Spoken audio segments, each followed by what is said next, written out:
Welcome back to all of you. जैसे कि हमारी बेसिक टर्म्स ऑफ अकाउंटिंग की सीरीज चल ही रही है और उसमें हमने कई मजेदार टॉपिक कर डाले हैं और उन्हीं में से हमारा एक टॉपिक है लायबिलिटीज जो हम करने जा रहे हैं। कर नहीं लिया है इसको, अब हम करेंगे। So welcome back to all of you commerce का फंडा में। So let's start the topic. So आज का टॉपिक है हमारा लायबिलिटीज। तो लायबिलिटीज क्या होती है देखते हैं जी। It's a debt or obligation taken in the course of business. That means उधार। ठीक है, बोलते भाई ये वो उधार है जो कि हमने बिजनेस के कोर्स के दौरान लिया है। कोर्स मींस होता है ऑपरेशंस के, मतलब बिजनेस के कामकाज के दौरान लिया है। ध्यान रहे, कुछ बच्चे इसको उधार लेके अपना पर्सनल लोन नहीं इसमें इंक्लूड करना है आपने। ये वो उधार है जो आपने बिजनेस के लिए लिया है। अब बिजनेस के लिए लिया है तो मतलब अमाउंट ओड टू अदर्स, मतलब ये वो अमाउंट है जो हमने औरों को लौटाना है। ठीक है, नेक्स्ट बात क्या है, अब अगर आपने उधार लिया है तो एक टाइम लिमिट के अंदर अंदर भी इसको पे करना पड़ेगा। तो 3 पॉइंट हो गए। ठीक, क्या पहली बात तो ये वो उधार है, ठीक है, ये वो डेट है जो कि हमने बिजनेस ऑपरेशंस के दौरान लिया है। ठीक, नेक्स्ट पॉइंट बोलते हैं ये वो अमाउंट है जो कि हमने औरों को देना है। मेन पॉइंट क्या है, एक टाइम लिमिट के अंदर अंदर देना है। अब इसी टाइम लिमिट के अकॉर्डिंग हमने क्या है कि 2 पार्ट में इसको डिवाइड कर लिया है। ठीक है, हमने नहीं अकाउंट से डिवाइड कर लिया। अकाउंट बताती है क्या कि आपकी लायबिलिटी है, ये 2 टाइप्स की हो सकती है बेसिकली, एक लॉन्ग टर्म और एक शॉर्ट टर्म। ये टाइमिंग के अकॉर्डिंग है। लॉन्ग टर्म वो है बेटा, बोलते हैं to be paid after 1 year. इसको हमने बोलते हैं 1 साल के बाद पे करना है जिस लायबिलिटी को, वो कहलाती है लॉन्ग टर्म। इसी को हम नॉन करंट लायबिलिटी भी कहते हैं। और बोलते हैं वो लायबिलिटी जिसको बोलते हैं हमने 1 ईयर के विद इन 1 ईयर, बोलते हैं 1 साल के अंदर अंदर पे करना है, बोलते हैं वो कहलाती है शॉर्ट टर्म लायबिलिटी। इसी को हम करंट लायबिलिटी भी कहते हैं। इनकी कुछ एग्जांपल भी देख लेते हैं। अगर लॉन्ग टर्म लायबिलिटी की हम बात करते हैं तो एग्जांपल है हमारे सामने डिवेंचर्स। डिवेंचर एक टूल है जिसके जरिए कंपनी से करती हैं अपने लिए फंड्स कलेक्ट करती हैं, डेट्स कलेक्ट करती हैं। नॉर्मली ये डेट कंपनियां 3 से 5 साल के लिए लेती हैं, कम भी हो सकता है, लेकिन नॉर्मली क्या होता है 1 साल से ज्यादा के लिए ही रहता है। तो इसीलिए हम इसको लॉन्ग टर्म लायबिलिटी में इंक्लूड करते हैं। बैंक लोन, लेकिन वही बैंक लोन क्या है, मोर देन 1 ईयर, इस बात का ख्याल रहे। ठीक है, बात करते हैं हम शॉर्ट टर्म लायबिलिटीज की। इसके एग्जांपल लेते हैं क्रेडिटर्स। क्रेडिटर्स बेटा वो लोग हैं जिनसे हमने कुछ सामान उधार पे लिया है। तो नॉर्मली इनकी पेमेंट हम 1 साल के अंदर अंदर हमें करनी होती है, कुछ महीनों में करनी होती है, 2 महीने 3 महीने 4 महीने, इसलिए इनको शॉर्ट टर्म लायबिलिटीज में इंक्लूड किया जाता है। आउटस्टैंडिंग एक्सपेंसेस, बेटा एक्सपेंस कई प्रकार के होते हैं, सैलरी हो गए, रेंट हो गए, और बोलते हैं आउटस्टैंडिंग मतलब फॉर एग्जाम्पल आपको कोई एम्प्लॉय है, आपने उसकी सैलरी है जनवरी की तो आपने उसको दे दी, लेकिन जब फरवरी की देने की बात आई तो आपने बोला अभी मेरे पे फंड की स्केर्सिटी, मतलब स्केर्सिटी मींस कमी है, तो बोला कि अभी मैं आपको नहीं दे पाऊंगा, तो आपने फरवरी की उसकी सैलरी उसको नहीं दी। कब तक नहीं दोगे, चलो उस वक्त तो मान जाएगा। मार्च में भी नहीं दी, चलो मान गया वो, ठीक है। अप्रैल में भी नहीं दी, मान गया। कब तक नहीं दोगे, 2 महीने 3 महीने, उसके बाद तो मांगेगा ही ना सैलरी। तो जो आउटस्टैंडिंग एक्सपेंस कोई सा भी होता है जो आप किसी का पे नहीं करते हैं, ये तो जल्दी ही पे करना होता है, इसलिए ये बोलते हैं क्या होता है, to be paid within 1 year. किसी के लिए भी बोलते हैं 1 साल के अंदर अंदर भैया किसी को भी पे करना ही होता है, इसलिए आपकी शॉर्ट टर्म लायबिलिटी में इसको इंक्लूड किया हुआ होता है। तो ये थी भैया आपकी लायबिलिटी और ये थे इसके टाइप्स। इसके कुछ और टाइप्स भी हैं, ठीक, जैसे कि इंटरनल लायबिलिटी और एक्सटर्नल लायबिलिटी। तो अब हम देखते हैं कि क्या होती है आपकी इंटरनल लायबिलिटी और एक्सटर्नल लायबिलिटी। साहब तब तक आप लोग इसको नोट करिए फटाफट।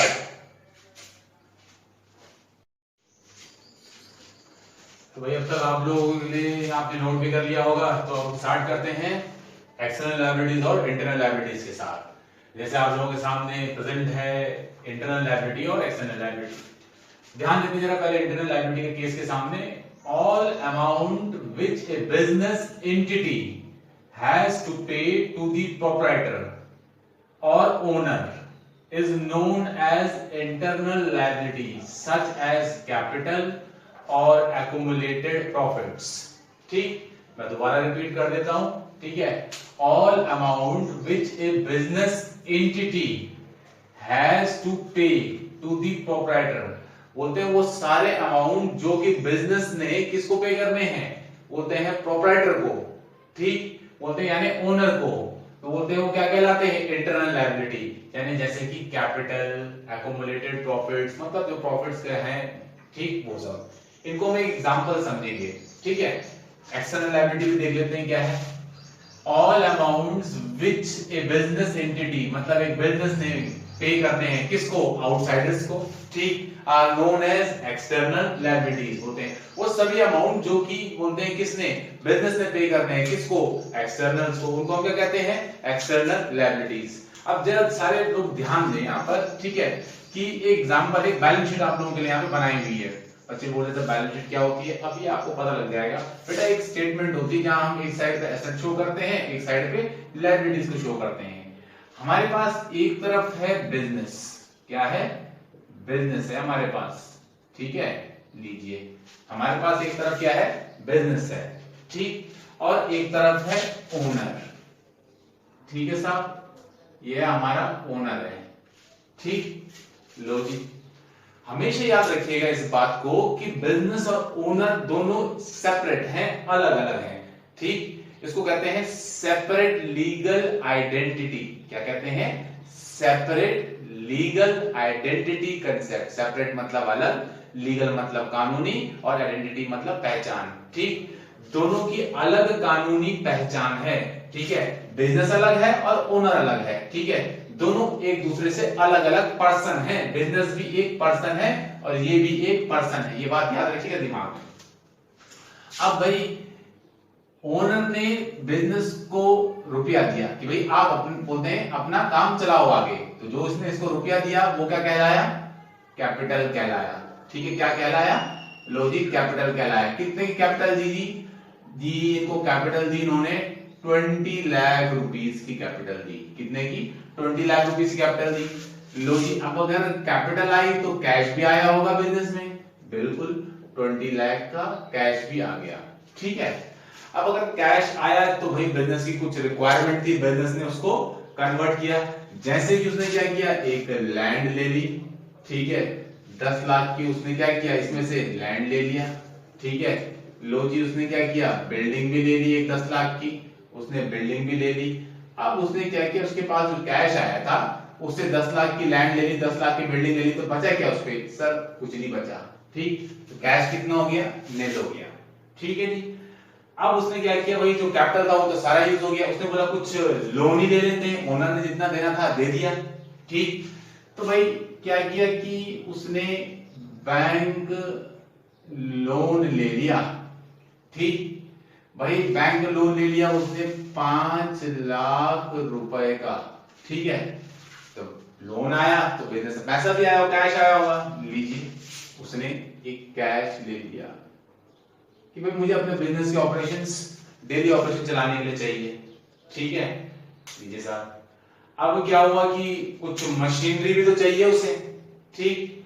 तो उसने क्या किया, भाई सप्लायर से उधार पे क्या किया भाई, 2 लाख की मशीन उधार पे ले ली, तो उसके पास अब मशीन भी आ गई है 2 लाख की, ठीक है। ये लीजिए 2 लाख की उसमें मशीन भी आ गई है।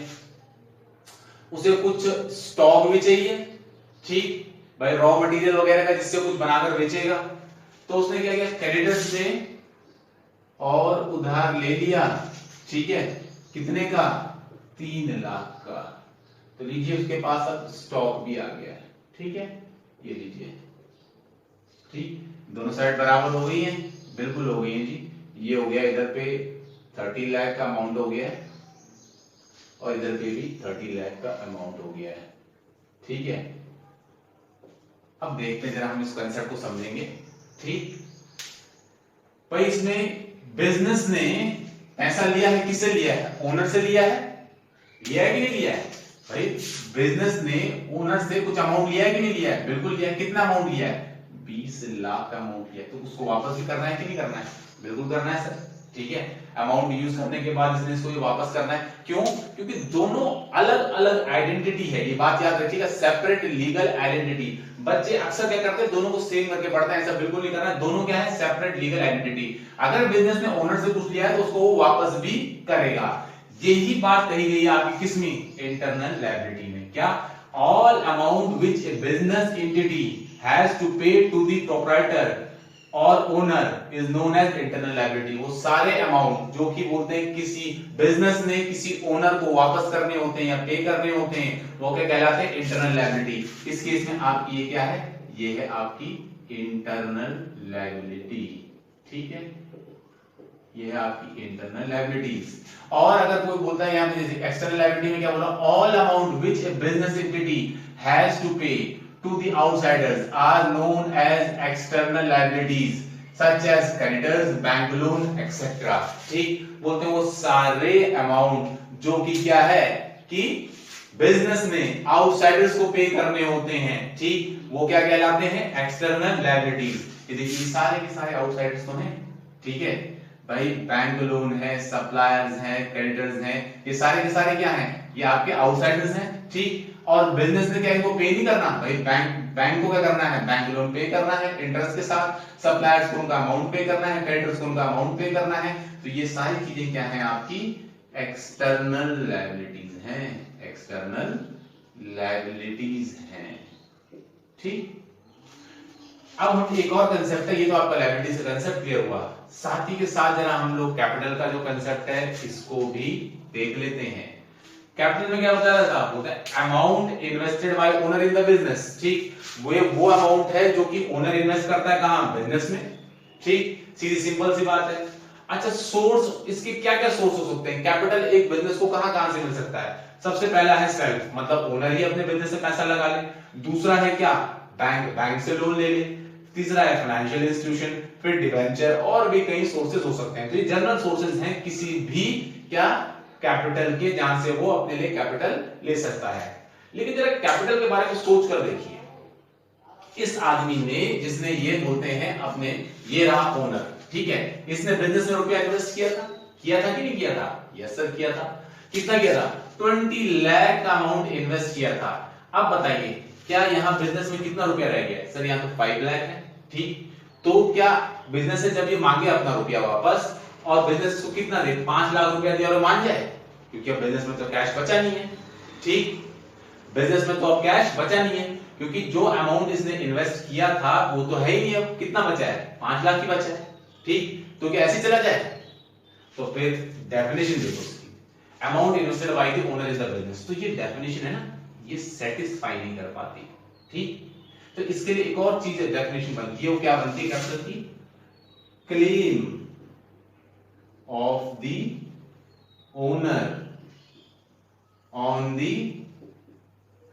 Total assets of the business, ठीक। जब कैपिटल की बात आती है और कैपिटल को आपको ब्रॉड सेंस में समझना है, तो ये बात याद रखिएगा, ये क्या है? Claim of the owner on the total assets of the business. देखते हैं जरा समझते हैं। अब देखिए इसका दिया हुआ रुपया तो क्या हो चुका है? हो सकता है कल इस कैश से भी कुछ और खरीद ले, 5 लाख है, 5 लाख से इसने कुछ और स्टॉक खरीद लिया, और यहाँ पर क्या है? ये स्टॉक है आपका 8 लाख का हो गया। अब ये नील हो चुका है कैश, तो क्या आपको 1 भी रुपया नहीं मिलेगा ओनर को? ऐसे में तो भाई कभी कोई बिजनेस में पैसा लगाएगा ही नहीं, ठीक। तो इसीलिए क्या कहा गया है? Claim of the owner on the total assets of the business. भाई ये बोलेगा कि भाई कैश नहीं तो क्या हुआ, आपके पास मेरे रुपए से लिए हुए एसेट तो हैं, तो बोलेगा कि इस कंपनी के पास या बिजनेस के पास जो टोटल एसेट्स हैं 30 लाख रुपए के, इसमें से 20 लाख के एसेट पर मेरा क्लेम बनता है, ठीक। इसमें से 20 लाख के एसेट पर मेरा क्लेम बनता है, ठीक। तो बच्चे बोल रहे हैं कि सर वो तो ठीक है, समझ में आ गया कि 20 लाख के एसेट पर से क्लेम बनता है, तो एसेट तो 30 लाख के हैं, तो बेटा बचे हुए किसके? 10 लाख के एसेट पर किसका क्लेम बनता है? इन लोगों का क्लेम बनता है, ठीक। इससे एक बात और क्लियर होती है कि बिजनेस सिर्फ और सिर्फ ओनर नहीं चलाता, मैनेजमेंट के लोग नहीं चलाते। अगर ये जो एक्सटर्नल लायबिलिटीज वाले लोग हैं इनका सपोर्ट ना हो, ठीक है, ये लोग ना हो, तो बिजनेस नहीं चल सकता है।